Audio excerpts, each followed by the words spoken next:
લિયો ટોલ્સ્ટોયની એક કહાની, a spark neglected burns the houses. રશિયાના એક ગામના બે પરિવાર, ઇવાન અને ગેબ્રિયલ, બંને ખૂબ સારા મિત્રો. પરિવાર વચ્ચે પણ અપાર પ્રેમ, અપાર સ્નેહ હતો.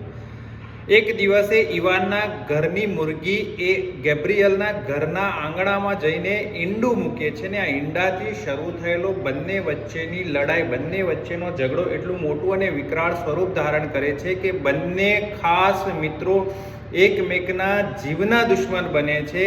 બંનેની લડાઈ કોર્ટ કચેરી સુધી જાય છે. આ સ્થિતિની અંદર ઇવાનના પિતા બુદ્ધિશાળી હતા. ઇવાનને કહે છે કે બેટા, આ નાનો એવો તણખલો છે, એને તું સમય રહેતા નહીં ઓલવે તો આ તણખો આખું ઘર બાળશે. પરંતુ ઇવાન ક્રોધમાં હતો, ગુસ્સામાં હતો, બદલા લેવાની ભાવનામાં હતો. એક દિવસે ક્રોધમાં પાગલ થયેલો ગેબ્રિયલ ઇવાનના ઘરની પાછળ પડેલા ઘાસના જથ્થાને જઈને આગ લગાડે છે. આ દ્રશ્ય ઇવાન સ્વયં જોવે છે, એની પાછળ દોડે છે, એને સજા કરવી છે. પરંતુ પવનના જોરના કારણે ઇવાનના સાથે સાથે ગેબ્રિયલ અને ગામને પણ બાળીને ખાખ મૂકી દે છે.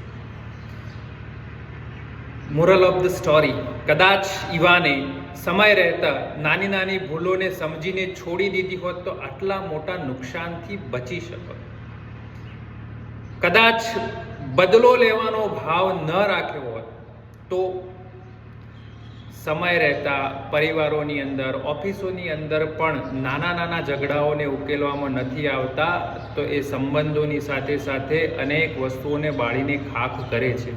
ઇવાનને પિતાની વાત સમજાય છે, મોડેથી પણ સમજાય છે અને કહે છે કે આગ ગેબ્રિયલે નહીં પરંતુ પોતે અંધ થયો તો બદલો લેવાની ભાવનામાં, ક્રોધમાં, અહંકારમાં, એના કારણે લાગી.